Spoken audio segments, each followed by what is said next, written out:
আজকের ক্লাস শুরু করছি। আজকে আমরা যেটা করব, ক্লাস 11 এর থার্মোডাইনামিক্স এর জেই নিটের class. Second law of thermodynamics অবধি আমরা পড়েছিলাম। আজকে আমরা কার্নোট সিট ইঞ্জিন পড়ব এবং তা থেকে কিছু কোশ্চেন করব যেগুলো ইয়ারে এসছে, একদম সহজ পার্ট। আজকেই আমাদের থার্মোডাইনামিক্স এর এই পোরশনটা শেষ হবে। নেক্সট ক্লাসে আমরা কেটিজি শুরু করব, কাইনেটিক থিওরি অফ গ্যাসেস। তো এর আগে পর্যন্ত আমরা কি পড়েছিলাম, তাতে আমরা দেখেছিলাম ইঞ্জিন বলতে আমরা এটাকে বুঝি, তাই তো? এটা টেম্পারেচার T1, এটা টেম্পারেচার T2, এটাকে বলে সোর্স, এটাকে বলে সিঙ্ক।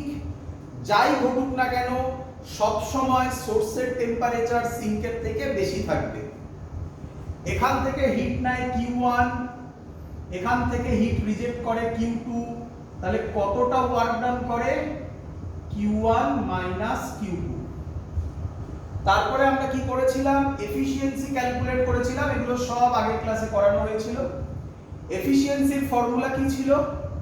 ওয়ার্ক আউটপুট, এইভাবে মনে রাখবে, work output by heat input.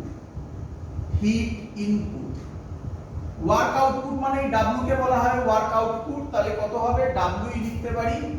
Heat input, এটাকে বলা হয় হিট ইনপুট, তাহলে W বাই Q1, তার মানে Q1 minus Q2 by Q1, সেখান থেকে বেরোবে 1 মাইনাস Q2 বাই Q1। এত অবধি আমরা আগে করেছিলাম, ক্লিয়ার? এরপরে ভালো করে শোনো, একজন সায়েন্টিস্ট এলেন, তিনি হলেন কার্নোটস। কার্নোটস তিনি বললেন, আমি এমন হিট ইঞ্জিন বানাবো যার এফিশিয়েন্সি ম্যাক্সিমাম, এর থেকে বেশি এফিশিয়েন্ট হিট ইঞ্জিন বানানো সম্ভব নয়। তো তাই তার নাম কার্নোটস হিট ইঞ্জিন। তো কি এক্সট্রা করলেন? এক্সট্রা কিছুই নয়, উনি বললেন ওনার যে হিট ইঞ্জিনটা সেটা রিভার্সেবল হিট ইঞ্জিন হবে। কি হিট ইঞ্জিন বলো বাবা? Reversible hit engine. রিভার্সেবল মানে কি? এটাও আগের দিন বলেছিলাম, রিভার্সেবল হবে। রিভার্সেবল মানে নাম্বার 1 পয়েন্ট, খুব স্লো হতে হবে প্রসেসটা, মানে কোয়াসি স্ট্যাটিক হতে হবে। নাম্বার 2 এবং খুব ইম্পর্টেন্ট পয়েন্ট, ফ্রিকশন এবং other dissipative forces must be completely absent. মানে ফ্রিকশন, ডিসিপেটিভ ফোর্স মানে কি? ভিসকোসিটি, এগুলো, এই টাইপের কোনো ডিসিপেটিভ ফোর্স থাকবে না। তার মানে কার্নোটস হিট ইঞ্জিনটা আমরা বলতে পারি কি? Ideal hit engine. তাই কেউ কেউ এর নাম কার্নোটস আইডিয়াল হিট ইঞ্জিনও বলে থাকে। রিয়ালিটিতে কি হবে একবার ভেবে দেখো, খুব সহজ কথা।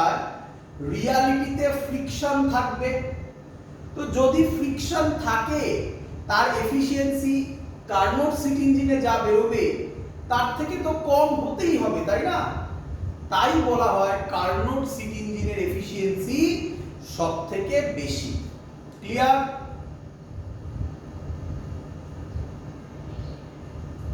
এবার কোশ্চেন, কার্নোটস হিট ইঞ্জিন কি কি নিয়ে তৈরি? তো কি কি নিয়ে তৈরি? 4টে প্রসেস নিয়ে তৈরি। নাম্বার 1, 2, 3, 4। কি কি 4টে process? Number 1, isothermal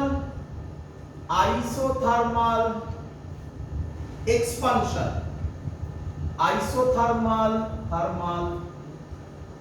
expansion. Number 2, adiabatic expansion. Number 3, isothermal compression. Number 4, adiabatic compression. তো কি বললো? এই প্রসেসটা মানে কার্নোটস হিট ইঞ্জিনটা 4টে প্রসেস নিয়ে তৈরি। কি কি? Isothermal expansion, adiabatic expansion, isothermal compression, adiabatic compression. তো এর যদি আমরা পিভি ডায়াগ্রাম করি তাহলে সেটা কিরকম হতে চলেছে একটু দেখো।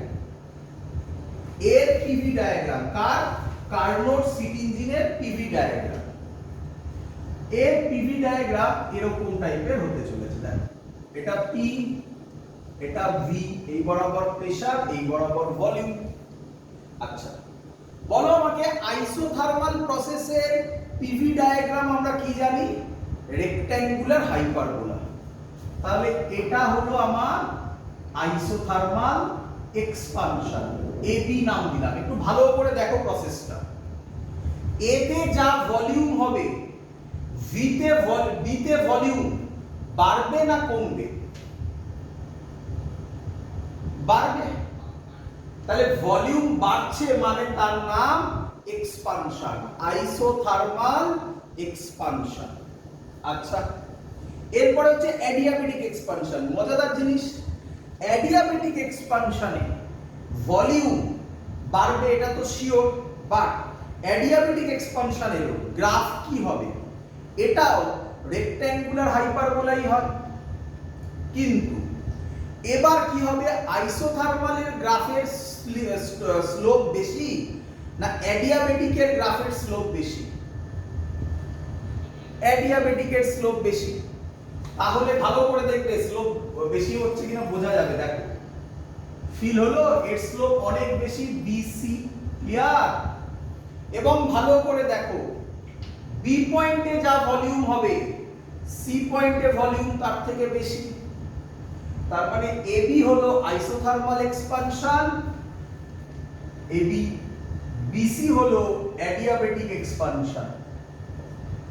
এবার হবে আইসোথার্মাল কম্প্রেশন। ভালো করে দেখো, এটাকে বলতে পারি আইসোথার্মাল কম্প্রেশন, সিডি। দেখো সিতে যা ভলিউম, ডিতে ভলিউম তার থেকে কম, সিডি কে বলা হচ্ছে আইসোথার্মাল কম্প্রেশন। তাহলে আর কি পড়ে থাকলো? ডিএ। দেখো ভালো করে, এইটা হলো ডিএ হলো অ্যাডিয়াবেটিক কম্প্রেশন। ভালো করে দেখো সিডি বেশি স্লো না ডি এর বেশি স্লো? ডি এর বেশি স্লো। তাহলে ডিএ হচ্ছে অ্যাডিয়াবেটিক কম্প্রেশন। ক্লিয়ার সবার?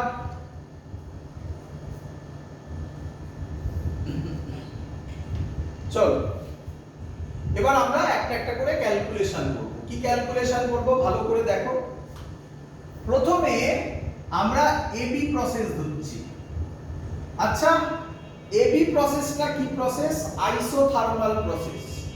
তোমাদের যদি মনে থাকে আইসোথার্মাল প্রসেস মানে change in temperature zero. Change in temperature যদি জিরো হয় তাহলে চেঞ্জ ইন ইন্টারনাল এনার্জিও কত? জিরো। আইসোথার্মাল প্রসেস কি? আইসোথার্মাল প্রসেসে ডেল্টা ইউ জিরো হয়, তাই না? ফার্স্ট ল অফ থার্মোডাইনামিক্স কি বলে? Delta Q is equal to delta U plus delta W. তাহলে যদি ডেল্টা ইউ জিরো হয় তাহলে আমি কি বলতে পারি এবি প্রসেসে যেটা ওয়ার্ক ডান তার নাম দিলাম আমি W1, সেটাই হিট এনার্জি Q1, তাই না? হিট কি বলবো? হিট অ্যাবজর্ব, তাই না? Q1 কে কি বলবো? Heat absorb. এইভাবে দেখাতে পারি Q1 হিট নিল।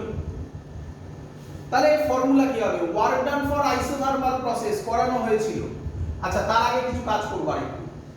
এ পয়েন্টে প্রেসার, ভলিউম, টেম্পারেচার ডিফাইন করব। ধরলাম এ পয়েন্টে pressure TA, volume VA, temperature T1 ধরো। আচ্ছা TA ধরো, একই ব্যাপার, টেম্পারেচার TA। তাহলে বলো পি পয়েন্টে প্রেসার কি হবে? PB, ভলিউম VB, টেম্পারেচার বলো তো কি হবে? আইসোথার্মাল, তার মানে টেম্পারেচার সেম থাকবে। তাহলে বি পয়েন্টেও টেম্পারেচার হবে TA, তাই তো? সি পয়েন্টে কি হবে? PC, VC, টিসি নাম দিলাম। এখানে টেম্পারেচার যা ইচ্ছা হতে পারে, অ্যাডিয়াবেটিকে তো যা ইচ্ছা হতে পারে, বলা সম্ভব নয়। ডি পয়েন্টে কি হবে? পিডি ভিডি। বলো তো টেম্পারেচার কি হবে? টিসি হবে। সি পয়েন্টে যা টেম্পারেচার হবে, ডি পয়েন্ট সিটি তো আবার আইসোথার্মাল, তাহলে এটাও আবার সেমই হবে। এবার ওয়ার্ক ডানের ফর্মুলায় চলে আসো। আইসোথার্মালের ওয়ার্ক ডানের ফর্মুলা ছিল এনআরটি। কোন প্রসেসের জন্য বলছি? এবি। এবি প্রসেসের টেম্পারেচার কত? টিএ। তাই লিখবো এনআরটিএ লগ ই বেস। ফর্মুলা ছিল V2 বাই V1। V2 মানে ফাইনাল, এখানে ফাইনাল কে? VB। তাহলে হবে VB বাই VA। ক্লিয়ার সবার?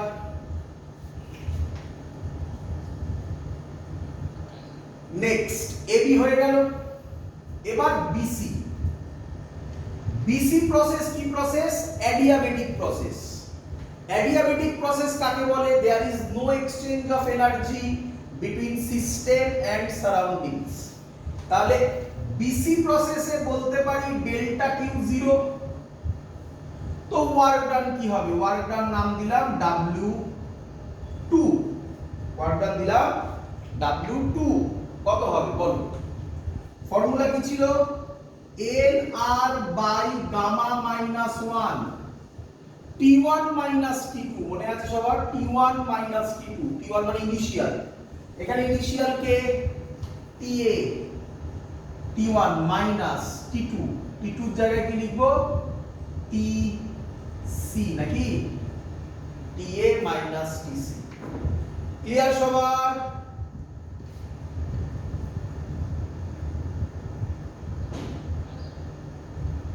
নেক্সট এবি হয়ে গেল, বিসি হয়ে গেল। এবার কি করব? সিডি। তো সিডি প্রসেস এবার তাড়াতাড়ি করব আমরা। সিডি প্রসেসের ওয়ার্ক ডান কি হবে? নাম দিলাম W3। যেহেতু এটাও আইসোথার্মাল, তাহলে W3 Q3 নাম দিলাম। Q3 না দিয়ে এখানে যেহেতু ডেল্টা কিউ 0 তো এই Q2 করো, সুবিধা হবে। কেন বুঝতে পারবে পরে। মিলিও না, W3 Q3 এরকম মিলিও না। এটা কেন Q2 দিলাম পরে বুঝতে পারবে। ইজ ইকুয়াল টু হবে NRT টি কত? TC log E base. log E base. এবার কি হবে ভালো করে দেখো। Final minus initial. ফাইনাল কে? VD by VC। এর মানে সিডি প্রসেসে হিট ও রিজেক্ট করে। মনে হচ্ছে এই Q1 এলো, এই Q2 রিজেক্ট করলো। বুঝতে পারলে? এটাই ওই যে ছবি এঁকেছিলাম আমরা, এই যে পাশে এঁকে দেখাচ্ছি, এরকম একটা ছবি এঁকেছিলাম না? এই Q1 এলো, এই যে Q2 রিজেক্ট করলো, এই হলো সেই জিনিসটা। বোঝা গেল? কেন আর Q নেই? কারণ বাকিগুলো অ্যাডিয়াবেটিক প্রসেস, তাই ওখানে কোনো Q নেই। তাই এই হলো Q1 হিট অ্যাবজর্ব করলো আর Q2 রিজেক্ট করলো। ক্লিয়ার? তাই হিট অ্যাবজর্ব করার পর তো রিজেক্টই করবে নাকি? আর সাইন কনভেনশনে যদি যাই, এই যে ছবিতে Q1 কি অ্যাবজর্ব করলো আর Q2 কি করলো? রিজেক্ট করলো, তাই না? আর ছবি যদি যাই, ম্যাথমেটিক্সে যদি যাই, তাহলে এই ভ্যালুটা এটা কম্প্রেশন হচ্ছে, তার মানে ওয়ার্ক ডান কিসে আসার কথা? নেগেটিভে। ওয়ার্ক ডান নেগেটিভে আসা মানে Q2 ও নেগেটিভে। Q2 নেগেটিভ মানে হিট রিজেক্টেড না? চলো সিডিও হয়ে গেল। তাহলে এবার কি পড়ে থাকলো? ডিএ। এখানে করি। ডিও তো আবার অ্যাডিয়াবেটিক প্রসেস, তাহলে এখানেও ডেল্টা কিউ 0। W4 হবে কত? এটা দেখে করছি। NR by gamma minus 1 T1 minus T2। T1 এবার কে? ইনিশিয়াল। ইনিশিয়াল কে? TC। TC minus TA।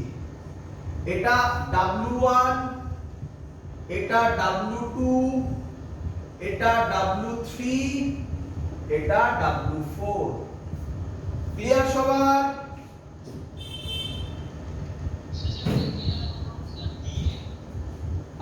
TA TC minus TA। Clear? চল তাহলে মুছে দিলাম।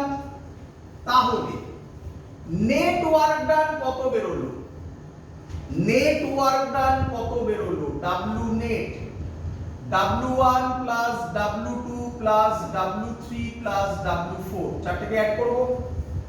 W1 কত ছিল আমি লিখছি NRTA, তোমরা একটু দেখে নেবে আমি ঠিক লিখছি কিনা।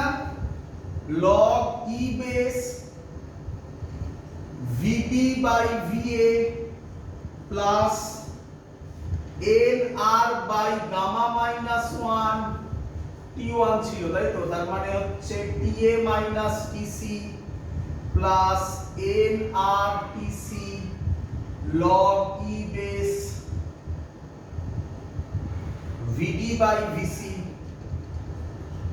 plus NR by gamma minus 1 TC minus TA, তাই তো? ক্লিয়ার সবার? দেখো ঠিক লিখেছি কিনা।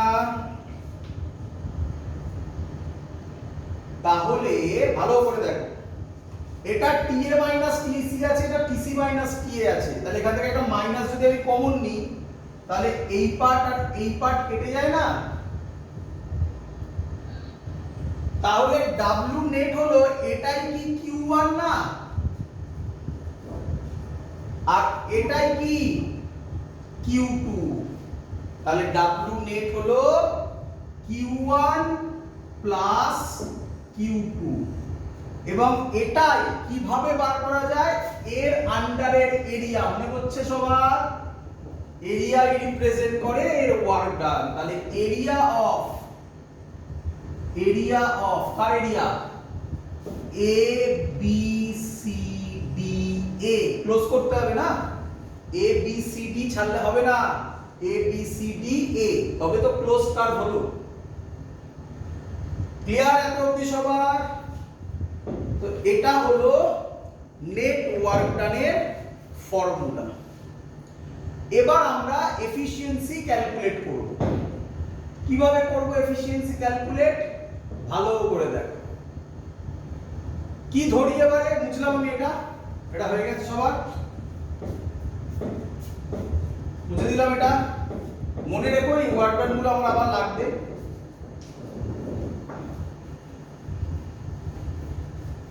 এবার কি করব? আমাকে ভালো করে দেখো, B and C আমি কি বলতে পারি? are on same adiabatic curve। B R C same adiabatic curve এর উপর। adiabatic curve এর টেম্পারেচার ভলিউমের রিলেশন শেখানো হয়েছিল। কি ফর্মুলা ছিল? T V to the power gamma minus 1 constant। তাহলে B পয়েন্টে কি লিখবো? TA। B and C are on same adiabatic curve, তাহলে TA VB to the power gamma minus 1 is equal to C পয়েন্টে কি লিখবো? TC VC to the power gamma minus 1। বলো বুঝলে কিনা? আচ্ছা, এখান থেকে সিমিলারলি এটাকে 1 নম্বর দিয়ে দাও। সিমিলারলি D and A ভালো করে দেখো, এরাও সেম অ্যাডিয়াবেটিক গ্রাফের উপর, তাহলে DR এর ক্ষেত্রে কি লিখবো? TC। আচ্ছা আগে এরটা লিখো সুবিধা হবে। TA VA to the power gamma minus 1 is equal to, এটা এবার লেখো, TC VD to the power gamma minus 1। 1 R 2 K divide করে দাও, তাহলে কি লেখা যায়? TA কাটবে, TC কাটবে, তাহলে VB by VA whole to the power gamma minus 1, gamma minus 1 কেটে যাবে, is equal to VC by VD। বলো বুঝলে কিনা?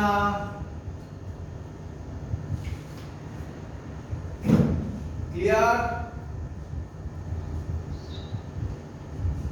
চলো এফিশিয়েন্সির ফর্মুলা মনে পড়ছে আশা করি সবার। এফিশিয়েন্সির ফর্মুলা হ্যাঁ বলো।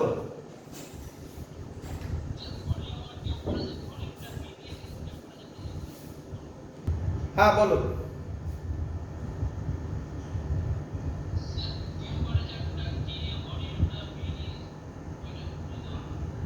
বাবা এটা তো একদম প্রথমে বলেছি ভলিউম, এটা তো নাম তো ওরকম নয়, নাম তো ওরকম দিইনি, পিএ ভিএ টিএ নাম দিয়েছি প্রথমটা, এরকম ভেবো না। তাহলে এটা পিবি ভিবি, এখানে তো আইসোথার্মাল প্রসেস, তাহলে এটা টিএ হলে এরকম টেম্পারেচার টিএ হবে নাকি?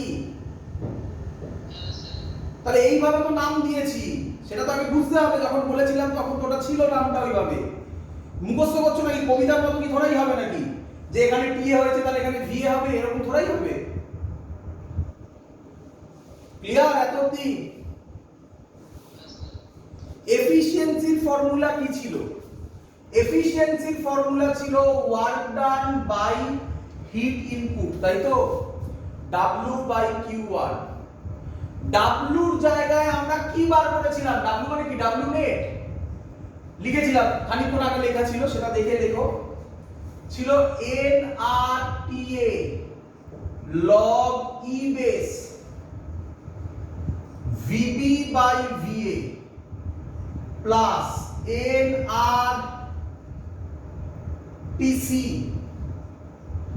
log E base VD by VC, তাই তো ছিল? ডিভাইডেড বাই Q1 কি ছিল? NRTA log E base VB by VA। Clear সবার এত অবধি?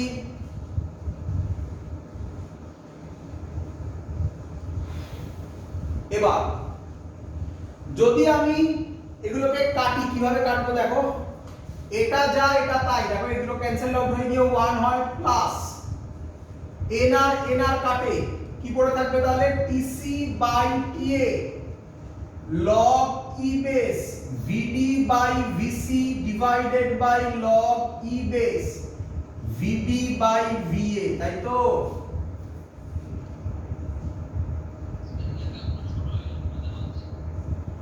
ক্লিয়ার? যা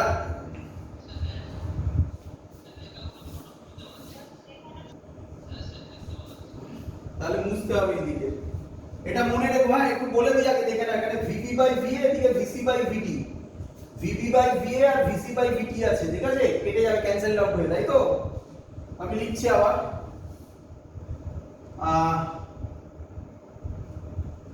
এটাই আবার লিখছি, এখানে মুছলাম এটা, তাই তো? এটা হবে NRTA log E base VB by VA plus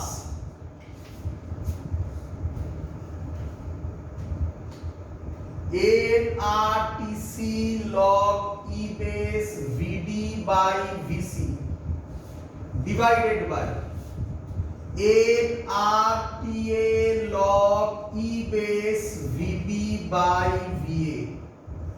clear? এইটা যা এটা তাই, তাহলে ক্যান্সেল আউট হয়ে 1 হয়। এনআর এনআর কাটবে, কি পড়ে থাকবে? TC by TA log E base VD by VC divided by log E base VB by VA। Clear এবারে?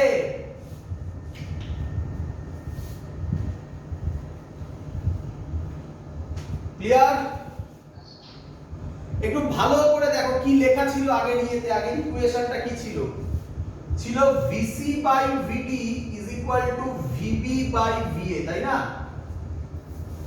দেখো এখানে VB by VA আছে, এখানে VD by VC উল্টে গেছে, তার মানে আমি এখান থেকে যদি একটা মাইনাস কমন নিই তাহলে 1 প্লাসটা মাইনাস হয়ে যাবে, VD by VC টা VC by VD লিখতে পারি।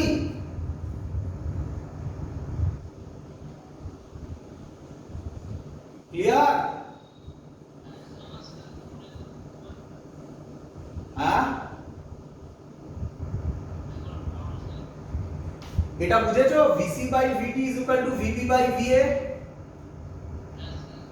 এখানে কি ছিল ভিডি বাই ভিসি ছিল, লগে ডিভাইড মানে মাইনাস থাকে জানো, তাহলে একটা মাইনাস কমন নিলে এটা উল্টে যাবে তো, তাহলে এই দুটো সেম হলে এইটার এইটা কেটে গেল, তাহলে অ্যানসার কি দাঁড়ালো 1 মাইনাস টিসি বাই টিএ। আমরা ধরছি টিসি হচ্ছে টি2, তাই তো নাকি? টিসি মানে কোন টেম্পারেচার দেখো এইটা, আর টিএ কোন টেম্পারেচার টি1 নাকি? এটাকে টি1 ধরলাম, এটাকে টি2 ধরলাম, তাহলে করতে সুবিধা হবে।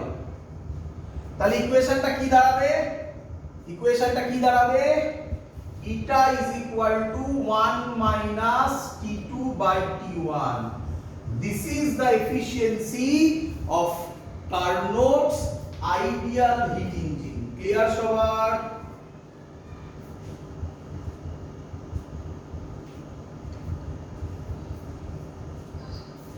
তাহলে আমরা কি কি শিখলাম?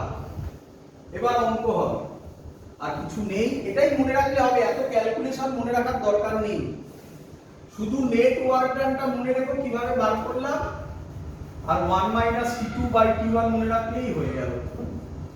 তাহলে আমরা কি দেখলাম ভালো করে দেখো, এটা t1 এটা t2, হিট যদি q1 নেয় q2 রিজেক্ট করে, তাহলে w হচ্ছে q1 মাইনাস q2, এটাগুলোই মনে রাখবে, কিছু দরকার নেই।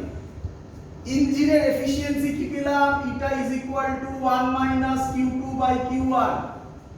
কার্নোট হিট ইঞ্জিন হলে, কার্নোট হিট ইঞ্জিন হলে কি পেলাম?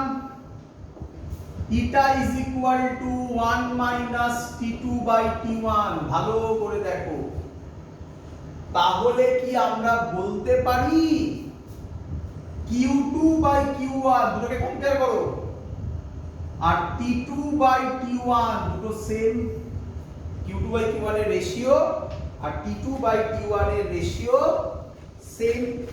ক্লিয়ার? আচ্ছা, এখান থেকে আর কি কথা বলা যায় ভালো করে দেখো। কার্নোট হিট ইঞ্জিনের এফিশিয়েন্সি অনলি ডিপেন্ডস অন, কার উপর ডিপেন্ড করে? Only depends on temperature of source and sink, তাই না? কার কার উপর ডিপেন্ড করে? সোর্স আর সিঙ্কের টেম্পারেচার উপর ডিপেন্ড করে।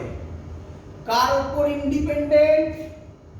ইট is independent of working substance, মানে কি ওয়ার্কিং সাবস্টেন্স হলো তার উপর ডিপেন্ড করে না, পেট্রোল হলো ডিজেল হলো তার উপর ডিপেন্ড করে না, কার উপর ডিপেন্ড করে? টি1 আর টি2 এর উপর। কিন্তু স্যার আপনি প্রথমেই একবার বলেছিলেন পেট্রোল ডিজেলের এফিশিয়েন্সি, তাহলে কি করে হলো? দেখো এবং দেখবে সেখানে কার এফিশিয়েন্সি বেশি ছিল? ডিজেলের। তার রিজন কি জানো? ডিজেলে টি1 টি2 বেশি চেঞ্জ ওভার হয়, মানে সহজ কথায় ভালো করে দেখো এখান থেকে 1 মাইনাস t2 বাই t1, তার মানে যতই ভ্যালুটা বাড়বে, t1 যত বাড়বে ততই ভ্যালুটা কমবে, তার মানে এফিশিয়েন্সি বাড়বে। ডিজেলের ক্ষেত্রে t1 টা খুব বেশি হয়, তার জন্য এর ডিজেলের এফিশিয়েন্সি বেশি হয়। এই হলো মেন গল্প, একমাত্র চেঞ্জ ওভার হয় সোর্সের টেম্পারেচার অথবা সিঙ্কের টেম্পারেচারের উপর ডিপেন্ড করে। ক্লিয়ার আইডিয়া সবার?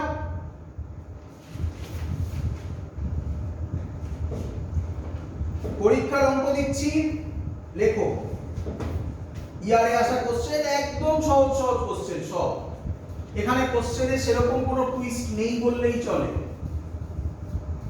লেখো কি বলছে? সোর্সের টেম্পারেচার মানে T1 কত বলেছে? 227 ডিগ্রি সেন্টিগ্রেড। T2 সিঙ্কের টেম্পারেচার কত বলেছে? 127 degree centigrade.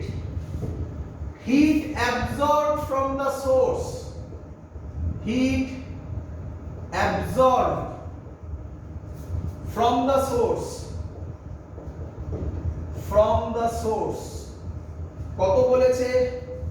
10 to the power 4 joule. বলেছে ওয়ার্ক ডান কত? অপশন আছে, first option 1000 joule, second option 2000 joule, third option 3000 joule, last option 4000 joule. তো আমি আশা করব অনেকেই অঙ্কটা করে ফেলতে পারবে এতক্ষণে। করে ফেলো, অ্যানসার চলে আসার কথা। কি বলেছে ভালো করে দেখো কি বলেছে। T1 বলে দিয়েছে, T2 বলে দিয়েছে। আচ্ছা T1 আর T2 সব সময় কোন স্কেলে নিতে হয়? কেলভিন স্কেলে। কোন স্কেলে? কেলভিন স্কেলে। তাহলে 227 প্লাস 1 173, তাই তো? কত হয় করলে 400 নাকি? সরি 273, সরি 273 মানে 500, তাই তো? T1 হচ্ছে 500 আর T2 হচ্ছে 400, তাই তো? আচ্ছা পেয়ে গেলাম। Heat absorb from the source, এটা মানে কি? কোন প্যারামিটারটা বলেছে? Q1 বলেছে 10 টু দি পাওয়ার 4 জুল। আচ্ছা ওয়ার্ক ডান বার করতে বলেছে। ওয়ার্ক ডানের ফর্মুলা কি? Q1 Q2। Q1 বলা আছে, Q2 বার করলেই অঙ্ক শেষ। আচ্ছা আমরা লিখতে পারি Q1 Q2 মানে T1 T2, এক্ষুনি করলাম। তাহলে Q1 Q2 হবে T1 কত 500, T2 কত 400। Q1 কত বলে দিয়েছে 10 টু দি পাওয়ার 4, তাহলে Q2 কত হবে? Q2 কত হবে 4 ইনটু 10 টু দি পাওয়ার 4 নাকি? ঠিক করেছি না? 4/5 আছে না? 4/5 ইনটু 10 টু দি পাওয়ার 4, তাই তো? হয়ে গেল। Q1 কত 10 to the power 4 minus 4/5 into 10 to the power 4, তাহলে 1 minus 4/5 into 10 to the power 4। 5 minus 4 মানে 1, 1/5 ইনটু 10 টু দি পাওয়ার 4 মানে 10000। তাহলে কত হবে 5 দুগুণে 10, 2000 joule. This is the correct answer. Clear idea সবার?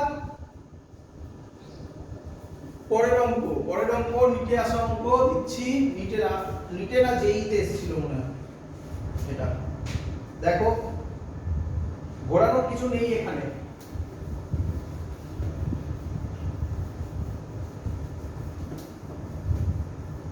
কি বলেছে? the efficiency of Carnot engine, the efficiency of Carnot engine,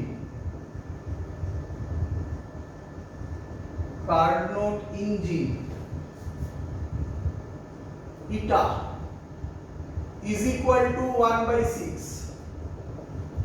if sink temperature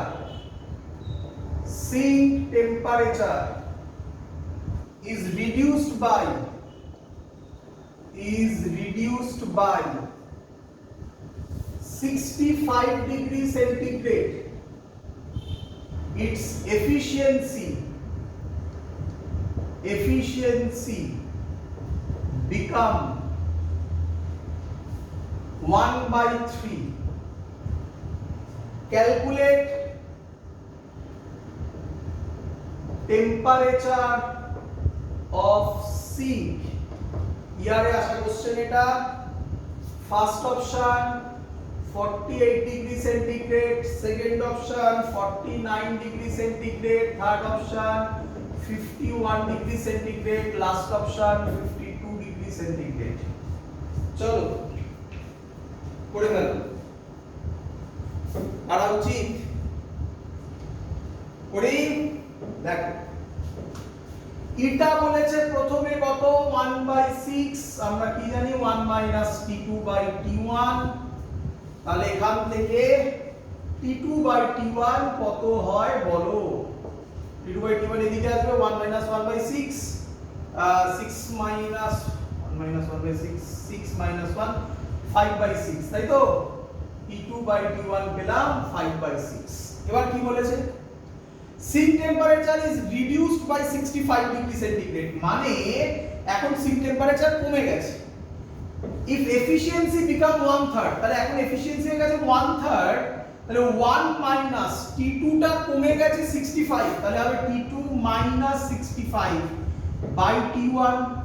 বলো সবাই বুঝলে কিনা।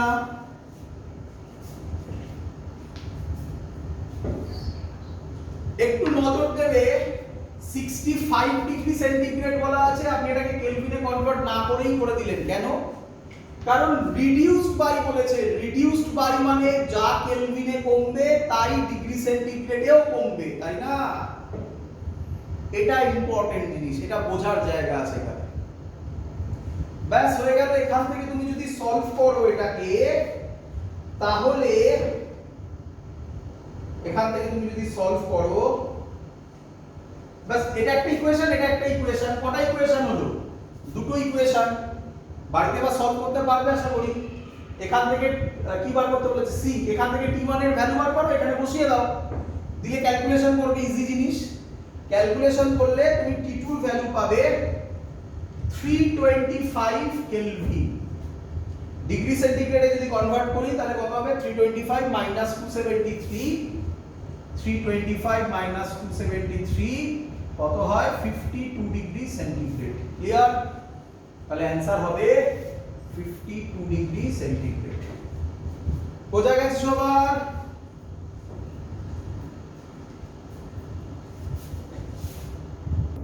লাস্ট টপিক আজকে, এবং থার্মোডাইনামিক্সের এই পার্টে, তারপর আমরা কেটিজি শুরু করব।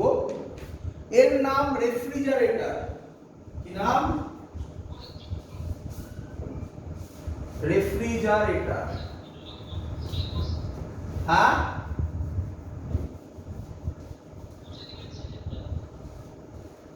ইউটিউব থেকে দেখে নেবে। রেফ্রিজারেটর দেখ কি বলছে। রেফ্রিজারেটর বলছে কার্নোটস ইঞ্জিন যা তাই রেফ্রিজারেটর, শুধু ডিফারেন্স কি, এখানে বাইরে থেকে ওয়ার্ক করা হয়। কি বললাম? এখানে বাইরে থেকে ওয়ার্ক করা হয়। স্যার বাইরে থেকে ওয়ার্ক করা হয় মানে? বাইরে থেকে ওয়ার্ক করা হয় মানে এখান থেকে তুমি হিট দিলে Q2, এখানে হিট গেল Q1। ভালো করে দেখো, উল্টো ডাইরেকশনে কাজ হচ্ছে, কিন্তু according to second law of thermodynamics এটা তো হতে পারে না। হতে পারে যদি আমি বাইরে থেকে ওয়ার্ক ডান করি। মনে করে দেখো, ওয়ার্ক ডান গুলো আমরা এই সাইডে দিচ্ছিলাম, এটা মানে হচ্ছে work done by the system, আর এই সাইড দিয়ে দেওয়া মানে বলা হয় ওয়ার্ক ডান, খুব ইম্পর্টেন্ট কথা, work done on the system. On the system. বলো বুঝলে কিনা? ক্লিয়ার? মজাদার জিনিস, পুরো কনসেপ্টটা সেমই থাকে। দেখো ভালো করে দেখো, আমাকে বলো এখান থেকে Q2 যাচ্ছে, এখান থেকে W যাচ্ছে, তাহলে এখান থেকে যেটা যাবে Q1, এটা কার কার সামেশন? কে কে জয়েন হয়ে Q1 যাচ্ছে বলো। Q1 টা কার কার সামেশন? এখান থেকে Q2 যাচ্ছে, এখান থেকে W যাচ্ছে, তাহলে Q1 টা কার কার সামেশন? W আর Q2। Very good. তাহলে W কত হবে? Q1 - Q2 ই হলো। ভালো করে দেখো, কিন্তু এটা হচ্ছে work done on the system, এটাই ডিফারেন্স। এবং ইঞ্জিনে যেমন আমরা এফিশিয়েন্সি বলি, এখানে আর এফিশিয়েন্সি বলি না, এখানে বলা হয় কোএফিশিয়েন্ট অফ পারফরম্যান্স। কি বলে?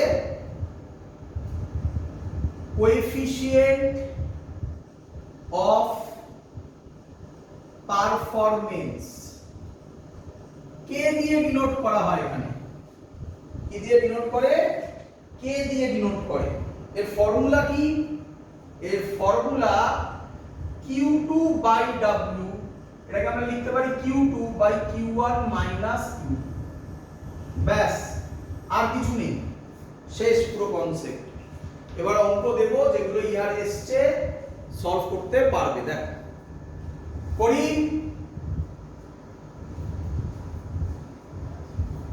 চলো প্রথম অঙ্ক একদম সহজ অঙ্ক। আচ্ছা মুছে দিই। আচ্ছা আরেকটা জিনিস এখানে একটু বলতে চাই, ভালো করে একটু দেখে নাও।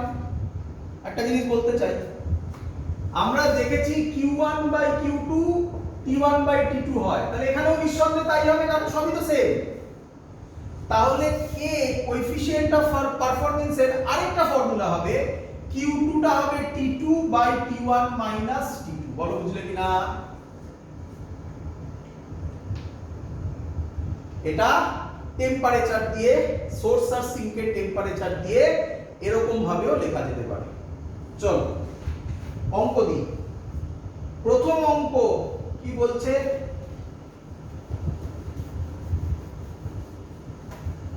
বলছে ইনসাইড রেফ্রিজারেটরের ইনসাইডে টেম্পারেচার কত, -3 ডিগ্রি সেন্টিগ্রেড। রুম টেম্পারেচার কত, room temperature 27 degree centigrade. Question কি, how much heat is rejected to room per second if 1 joule of electrical energy, 1 joule of electrical energy is given to refrigerator,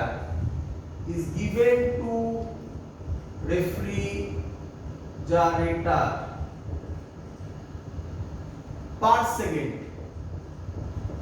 option দেওয়া আছে, first option 4 joule, second option 7 joule, third option 10 joule, last option 13 joule. চলো করি। প্রথম তোমরা যে প্রবলেমটা face করো সেটা হচ্ছে স্যার কোনটা T1 কোনটা T2। তো দেখো কনফিউজ হওয়ার কোনো জায়গাই নেই। আমি বলেছিলাম রেফ্রিজারেটর হোক আর ইঞ্জিন হোক, সব সময় যে বড় সে কি হবে, T1 হবে, যে বড় সে T1 হবে, আর যে ছোট সে T2 হবে। তাহলে এখানে দেখে বলো কে বড়, রুম টেম্পারেচার বেশি, তাহলে অবভিয়াসলি T1 কত হবে, 273 প্লাস 27 কত হয় 300 কে, আর T2 কত হবে, রুম টেম্পারেচার এই ইনসাইড টেম্পারেচার -3 ডিগ্রি, তাহলে T2 হবে 273 -3 মানে হচ্ছে 270 কে। বলো ক্লিয়ার কিনা এত অবধি? বোঝা গেছে? আচ্ছা এবার দেখ আর কি বলেছে, how much heat is rejected to room. তাহলে ভাবো how much heat is rejected to room, কোনটা এবার রিজেক্টেড, ছবিটা ভাবো, নয়তো অঙ্ক হবে না। এই ছিল ছবি, এখান থেকে হিট নিচ্ছে Q2, এখানে হিট ছাড়ছে Q1, তাহলে বলো এখানে কোনটা রিজেকশন। এবার উল্টো দিকে যাচ্ছে কিন্তু, তাহলে কোনটা এখানে রিজেকশন বলো, Q1 এখানে রিজেকশন, তাহলে Q1 বার করতে হবে। আর কি বলে দিয়েছে, 1 joule of electrical energy is given to refrigerator, 1 joule of electrical energy মানে এটা কি, 1 joule of electrical energy মানে এটাই ওয়ার্ক ডান দেওয়া আছে 1 জুল। ব্যাস এবার অঙ্ক সলভ করতে হবে, আমাকে বার করতে হবে Q1। কিভাবে সলভ করতে পারি আমরা কি লিখতে পারি Q1 বাই Q2 যা হবে T1 বাই T2 তাই হবে। T1 বাই T2 কত? 300 বাই 270, 0 0 কাটবে, 10 বাই 9, তাহলে Q1 বাই Q2 হবে 10 বাই 9। বলো ক্লিয়ার কিনা? আচ্ছা, ওয়ার্ক ডানের ফর্মুলা কি জানি? Q1 minus Q2। আমার কি বার করতে হবে? Q1। তাহলে এখান থেকে বলো Q2 কত হবে? Q2 হবে 9 বাই 10 Q1। তাহলে ওয়ার্ক ডান হচ্ছে 1, Q1 জানি না, Q2 হচ্ছে 9 বাই 10 Q1। এখান থেকে কি লেখা যায়? এই সাইডে করছি, 1 is equal to Q1 common, 1 minus 9 by 10, তাহলে Q1 হবে 1 is equal to Q1 1 by 10, তার মানে Q1 হবে 10 joule. 10 joule, this is the correct answer. Clear idea সবার? That's all. ডিপিপি আর বইতে যা অঙ্ক আছে সেটা মোর দ্যান এনাফ, এর বাইরে আর কিছু করার দরকার নেই। থার্মোডাইনামিক্সের সেকেন্ড ল থেকে জাস্ট এই টাইপের কিছু অঙ্ক দেওয়া আছে, এগুলো একটু বাড়িতে প্র্যাকটিস করে নেবে। এখান থেকে এর বাইরে আর কোনো কোশ্চেন আসবে না। পরের দিন আমরা শুরু করব KTG, kinetic theory of gases, খুব ইম্পর্টেন্ট পার্ট। তার জন্য কিন্তু আগে degrees of freedom, law of equipartition energy, এগুলো একটু ভালো করে দেখে রাখবে। থার্মোডাইনামিক্সে অলরেডি পড়ানো হয়ে গেছিল, ওর পর থেকে কেটিজি ক্লাস পরের দিন শুরু হবে। আজকের ক্লাস এত অবধি থাকলো, গুড নাইট।